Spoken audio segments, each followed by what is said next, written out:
Hello YouTube! Okay, I've changed position, piano's over here, but I just thought I would do a Q&A today because I get asked the same questions quite a lot. It's probably the same kind of questions that I asked when I first started, so I wanted to answer them now. I'm about just coming up to a year and a half into my piano journey, so to speak. I get asked the same questions quite a bit. So I'm going to run through some of the most common ones now, and hopefully if you're reading this it might answer one of your questions, or maybe it's something you didn't even think of. So probably the most common one is, how much do I practice? And the answer is, like, it does vary, but I like to say between 7 and 10 hours a week. Sometimes it's like 10-15 minutes a day, but then an hour and a half the next. I think the longest I've been without playing is about 5 days because I was like ill, maybe hungover. Anyway. Next, what does my practice entail? Well, usually it is a bit of like scales and arpeggios because I've kind of been working through the ABRSM grades and that's like a big part of it. And then I would just work on my pieces. The nice part about being in lockdown right now is I have no exams coming up, so I can just play anything I want for a couple of days here and there. And I don't really have to focus on just a set couple of pieces, which is quite nice. And occasionally I would throw in some sight reading. Now, before my grade 1, didn't really do much. Before my grade 2, I practiced the hell out of it. A solid 8 weeks. The Improve Your Sight Reading from Paul Harris. And this is the grade 3 one. I've got the grade 2 and the grade 4 as well. I think with sight reading, it mostly just comes down to looking at lots of new music all of the time and being consistent with it. Next, do I have a teacher? Yes, I've had a teacher. After the first month, I got one. In fact, I got 2 teachers to start with, one online, chap called Johnny Quick.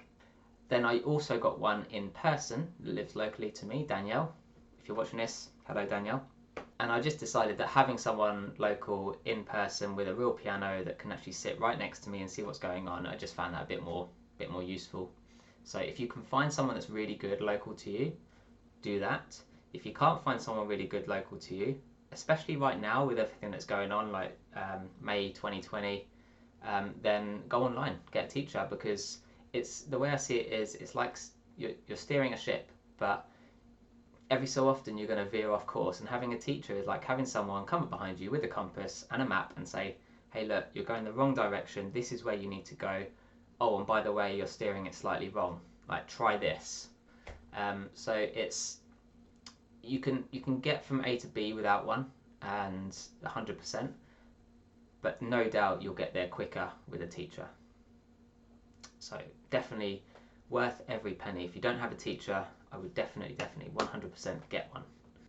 Do I use apps or books? So I use the Simply Piano app to start with. I also dabbled with Flowkey. Flowkey and Simply Piano are pretty much the same thing, like almost identical. In fact, their first lessons, you go through the courses and it starts very simply with, here is middle C, here's where you put your thumb, this is like number 1, this is number 5, and like the first day you're playing Ode to Joy.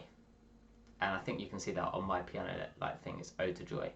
And it's really useful, it's really good. It was a really nice way to get started with piano, especially because I like playing computer games. So having an app is like playing a game, and it teaches you the basics as long as you're listening as well. And then I stuck with books at the same time as well, kind of used them side by side, and then I just ditched Simply Piano after about a month and just focused on books because there's so much out there. Go on Amazon and have a look for something.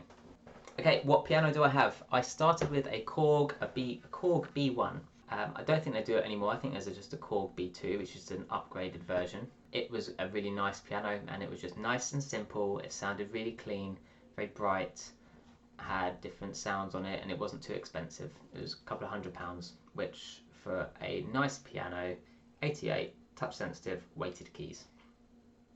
So after about 6 months, I did my grade 1 and I did the concert or the show, and I decided I'm going to stick at this. I'm really enjoying it, and I've kind of proven to myself I can do this. So I went and bought a Roland HP 704.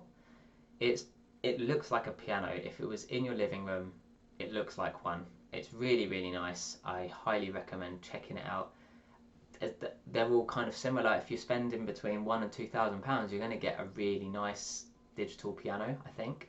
The first time I went in and I didn't have a clue what I was doing. I'd never touched a piano in my life, and it was one of the scariest things ever. In fact, when they asked me who it was for, I told them it was for my wife. So yeah, that's how nervous I was, and I just thought, please, please, please don't ask me to have a go, because I don't know what I'm doing.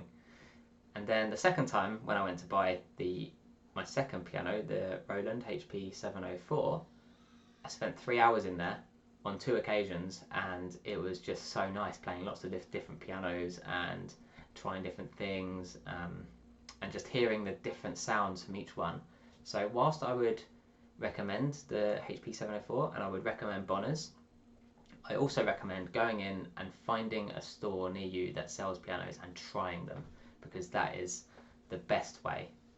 It's like ordering shoes and clothes online. You don't know if they fit or if they're comfortable until you actually wear them. So a digital piano is quite hard to send back. You can't really just pop it down the post box, you know. What does my life outside of this look like? Well, I'm married, I've got 2 kids, I own and run a gym, I run a lot as well, and I play World of Warcraft. If you haven't noticed, sometimes I'm wearing, like, you know, CrossFit t-shirts pretty much every single time, usually because I come home from working and have a little gap and just practice for an hour or 2.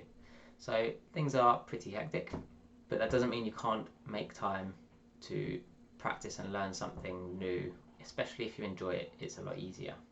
Okay, how quickly did I move from using Simply Piano to sheet music? Pretty much within the first week. Simply Piano does introduce you to sheet music straight away, but it kind of scrolls along, and then it does have a few pieces in there where you actually kind of unlock a sheet, so to speak, in there, and I pretty much did that in the first few days or the first week or 2. And finally, someone's asking me about guitar, but to be honest with you, I am so early in that journey. I've got an acoustic, I just recently got a electric as well. I really know nothing about guitars. Anyway, that's most of the regular questions that I get asked. Hopefully I haven't waffled too much. I'm going to put the piece on the end of this, and I might just upload it separately as well. And it's just one that I've just sort of started to learn in the last 2 or 3 days.